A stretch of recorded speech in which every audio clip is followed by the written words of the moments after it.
नमस्कार, BEd second year.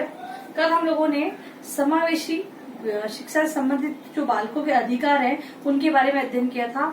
आज हम लोग देखेंगे कि राष्ट्रीय नीति 2006 जो कि विकलांग बच्चों के लिए बनाई गई थी।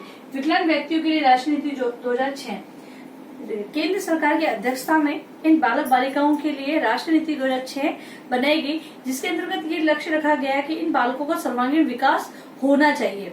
तो इसके लिए इनका विकास से संबंधित प्रमुख तथ्यों को लिया गया, जैसे शारीरिक पुनर्वास, मतलब कि जो ये बालक शरीर से जिस अंग से विकलांग है तो इनको ये महसूस नहीं होने देना है कि भाई ये आप विकलांग हो और इस कारण आप आगे कार्य नहीं कर सकते हो, तो इनको आपको मोटिवेशन करना है।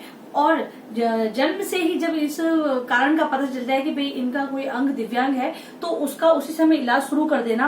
मतलब कि जो अध्यक्ष 2006 राष्ट्रीय नीति है, इसमें ये बताया गया कि मतलब अगर बच्चे को, छोटा सा बच्चा है, उसको अगर पता चल जाता है कि भाई कोई अंग उसका दिव्यांग है तो उसी समय सरकार की सहायता द्वारा उसके इलाज शुरू कर दिया जाए और उसको इस चीज का मतलब एहसास नहीं होने दिया जाए।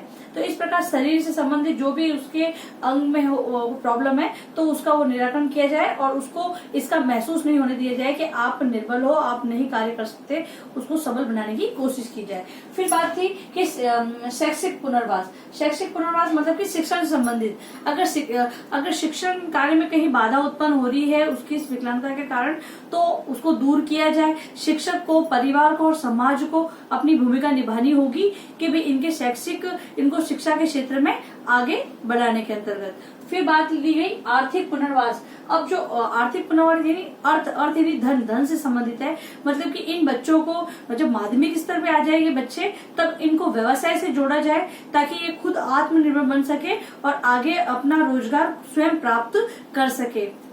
फिर थी सामाजिक पुनर्वास, मतलब कि समाज में जो कार्य होते हैं उनमें इनको भी सहभागी बनाया जाए, इनकी भी भागीदारी ली जाए, इनको भी समान अवसर दिए जाएं और समाज में जिस प्रकार सामान्य बालक की स्थिति है वैसे इनको भी वहां पर देखा जाए या आका जाए। तो इस प्रकार राष्ट्रीय शिक्षा नीति 2006 में बताया गया।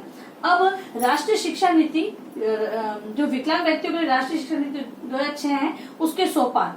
अब सोपान के अंतर्गत यानी स्टेप, क्या स्टेप थी, कैसे शुरू हुई, क्या हुआ वो, तो क्रियान्वयन समितियां। तो उस समय जब ये नीति बनी तो इसमें क्रियान्वयन समितियां दी गई और क्या ना प्रत्येक राष्ट्र को अपने अपने स्तर पर ये बताया मतलब कहा गया कि विकलांग व्यक्ति हैं उनके लिए आपको छोटी समितियों का निर्माण करना है और उनके द्वारा इन बच्चों से संबंधित जो भी मतलब परेशानी आ रही है उनको दूर करना है समितियों के द्वारा। मतलब कि अब कोई पर्टिकुलर इंसान है वो तो एक इंसान तो पता नहीं कर सकता कि कहाँ पर किस जगह ये परेशानियां आ रही है, तो सभी समितियों के द्वारा छोटी समितियां बनाकर और वहां पर ये पता लगाया जाए कि कहाँ पर ये समस्या आ रही है और उस समस्या का निराकरण किया जाए। फिर बात थी राष्ट्रीय नीति के आधार। मतलब कि जब इस योजना को चलाया गया तो कुछ आधार पर कि भाई उसी आधार पर मतलब कि बालकों की जो बना समस्या आ रही है, मतलब कि कोई किस प्रकार विकलांग है, मतलब शारीरिक रूप से है, कोई अंधा है बच्चा है, कोई किसी के ना हाथों में प्रॉब्लम है, किसी के पैरों में प्रॉब्लम है, तो वो सब आधार मानकर उनको अलग किया जाए, उनको शिक्षा की व्यवस्था की जाए। फिर बात थी विकलांगता प्रमाण पत्र। अब जब ये समितियों के द्वारा क्रियान्वयन भी हो गया और आधार भी अपन निश्चित कर दिया कि किस आधार पर ये विकलांग है, फिर उसके बाद थी इनको कि इनको ये आगे बढ़ चढ़कर कार्य करे तो इनको विकलांगता प्रमाण पत्र दिया जाता है। जो व्यक्ति 40% से ऊपर अगर विकलांग है, मतलब कि जो मेडिकल रिपोर्ट के अंतर्गत 40% से ज्यादा अगर विकलांगता पाई जाती है तो उसको विकलांगता प्रमाण पत्र दिया जाता है और हर जगह उसको रिजर्वेशन प्राप्त होता है। क्योंकि भी इनको आगे बढ़ाना है तो इनके लिए अगर योजनाएं चलाई जाएगी या फिर इनके लिए अगर कार्य किया जाएगा तभी ये आगे आ पाएंगे। फिर बात है अब अधिगम और सहभागिता के अवरोधक। अब अधिगम मतलब सीखना और सहभागिता मतलब कि भागीदारी निभाना या फिर सहयोग करके भावना यानी सहयोग रखना। अब इन दोनों के अंतर्गत अवरोधक क्या है, इनको कौन रोक रहा है, कौन रोकता है, तो वो हम देखेंगे कि अधिगम गतिविधियां संबंधी, मतलब कि जो सीखने की गतिविधियां हैं उसमें अवरोधक होते हैं। जब सीखने में अगर मान लो कोई परिवार से संबंध, परिवार भी हो सकता है जो सीखने नहीं दे रहा है, मतलब कि सीखने का मतलब अगर हम शिक्षा से लें तो परिवार है, अगर विकलांग बालक होते तो उनको पढ़ने नहीं भेजते तो वो उनको सीखने में बाधा उत्पन्न करते हैं। और सहभागिता ली जाए तो वही मतलब कि अगर वो पढ़ने ही नहीं जाएगा तो आपसी सहयोग कैसे होगा, शिक्षक से उसका कैसा सहयोग मिलेगा या विद्यार्थियों से कैसे सहयोग होगा। तो अधिगम संबंधी इस प्रकार की घटनाएं आती है। परिवार भी हो सकता है, कक्षा कक्ष में शिक्षक भी अगर मान लो सहयोग नहीं कर रहा तो वो भी हो सकता है, और समाज का रोल भी उसमें हो सकता है कि वो भी अवरोधक हो सकते हैं। फिर है वातावरण संबंधी। अब वातावरण है तो वो घर का पारिवारिक वातावरण ऐसा हो जो बच्चे को अधिगम संबंधी यानी सीखने में कठिनाई उत्पन्न कर रहा हो। हम बात यानी शिक्षा की ही लेंगे कि भी शिक्षण कार्य में जो पढ़ने से संबंधित बाधा हो सकती है, परिवार उत्पन्न कर सकता है। भाई भाई बहन है घर में, माहौल ही ऐसा नहीं है कि वहाँ पढ़ने का माहौल हो तो बच्चा कैसे सीखेगा, अधिगम कैसे करेगा। फिर आसपास का माहौल अगर ऐसा हो या समाज की स्थिति हो या फिर कक्ष यानी कि शिक्षक है या फिर वहाँ पे प्रशासन की स्थिति कैसी है, तो ये लोग भी अवरोधक हो सकते हैं। फिर बात आती है अभिप्रेरणा संबंधी जो अवरोधक। अभिप्रेरणा संबंधी, अब इनको मोटिवेशन नहीं दिया जाएगा, इनको अभिप्रेरित नहीं किया जाएगा कि भी अगर हम बताएंगे कि देखो आपके समक्ष ये आपके जैसा ये बच्चा है जो इसने शिक्षा प्राप्त करी और इतना नाम कमाया तो वो आगे करेगा। या फिर कोई खेल है तो देख उस बच्चे ने भी ये खेल खेला और इतना मतलब पद प्राप्त किया। इस प्रकार की अभिप्रेरणा अगर आप नहीं देंगे तो बालक फिर वो उसके लिए अवरोधक बन जाता है, वो उस कार्य को करने के लिए रुचि नहीं उत्पन्न होगी। तो इस प्रकार अभिप्रेरणा भी अवरोधक होती है। फिर बात आती है प्रश्न पोषण संबंधी। जब स्थिति ये है कि बालक कार्य तो कर रहा है, पढ़ना भी सीख रहा है, लेकिन उसको प्रश्न पोषण यानी फीडबैक नहीं मिलता है तो दिक्कत आ जाती है। तो समय समय पर उनको शिक्षकों द्वारा फीडबैक मिलना चाहिए। अगर परिवार में है तो माता पिता उसको फीडबैक दे, उस कार्य किया है तो अच्छा, बहुत अच्छा और अच्छा करना, इस प्रकार का फीडबैक दे। फिर समाज में है तो समय समय पर उसको प्रोत्साहित किया जाए तो अच्छा सा फीडबैक मिलेगा उसको। तो इस प्रकार दिए जाते हैं। फिर बात आ गई निर्देशन एवं परामर्श संबंधी।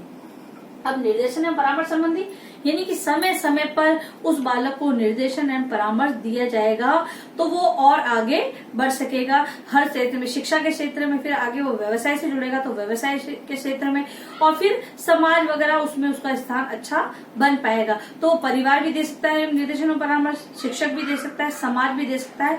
तो मतलब ऑल ऑफ जिससे वो जुड़ा हुआ है, जिनका वो अंग है, सभी अगर निर्देशन और परामर्श की व्यवस्था करेंगे तो वो बालक आगे बढ़ सकता है। तो ये थी अवरोधक थे। तो ये अगर उनको मोटिवेशन नहीं मिलता है और या फिर निर्देशन परामर्श नहीं मिलता है तो वो पीछे हटते, ये अवरोधक थे कि भी ये अवरोधक होते हैं मार्ग में। अब बात आती है पृथक्करण संबंधी प्रमुख परिस्थितियां।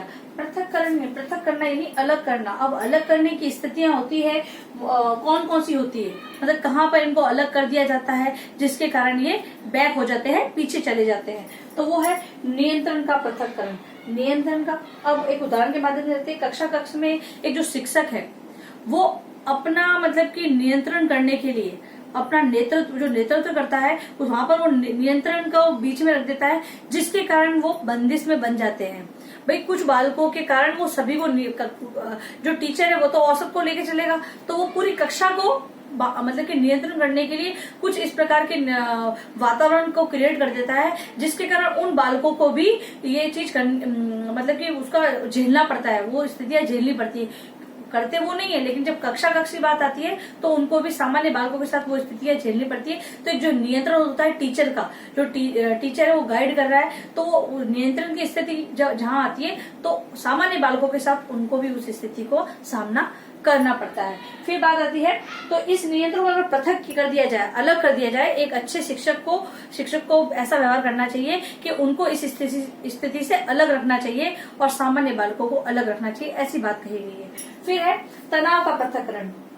अब बालक है तो वो पारिवारिक तनाव भी हो सकता है और कक्षा का भी तनाव हो सकता है, समाज से जुड़ी जो ये धारणा है उनका भी हो सकता है। तो इस प्रकार अगर वो तनाव की स्थिति होती है, जिसकी मानसिक स्थिति अगर सही नहीं है तो वो सही से शिक्षा प्राप्त नहीं कर पाएगा, और शिक्षा प्राप्त नहीं कर पाएगा तो वो आगे के कार्य नहीं कर पाएगा। तो ये जो तनाव की स्थिति, इसको पृथक कर दिया जाए, इसको अलग कर दिया जाएगा तो वो बालक का विकास अच्छी तरह हो पाएगा। फिर है विरोधी विचारधाराओं का पृथक्करण। अब जो विरोधी विचारधारा का पृथक्करण है तो ऐसे कि भाई तू क्या कर पाएगा, ये तो बालक कर ही नहीं सकते हैं, वो तो भले बोलते हैं, टीचर बोलते हैं, लेकिन ये बच्चा नहीं पढ़ पाएगा, आप इसको मत पढ़ाओ। इस प्रकार की जो धारणाएं हैं, जो विचारधारा है, जो आसपास के लोग बोलते हैं या फिर कुछ हो सकता है शिक्षक भी बोल सकता है, लेकिन यहाँ तक शिक्षक का तो यही है कि शिक्षक तो कभी नहीं बोलता है कि शिक्षक तो हमेशा मोटिवेट ही करता है, लेकिन हो सकता है कभी किसी की धारणा ऐसी बनी है। तो इस प्रकार जो विचारधारा रखने वाले लोग हैं, हम लोग कह सकते हैं, जो लोग हैं वो ऐसी विचारधारा रखते हैं कि बच्चे पीछे हटते हैं। तो उन विचारधाराओं को पृथक करना है, उन विचारधाराओं को हटाना है, तो उससे इनको मोटिवेशन मिलेगा। फिर बात आती है परंपरावादी व्यवस्थाओं का पृथक्करण।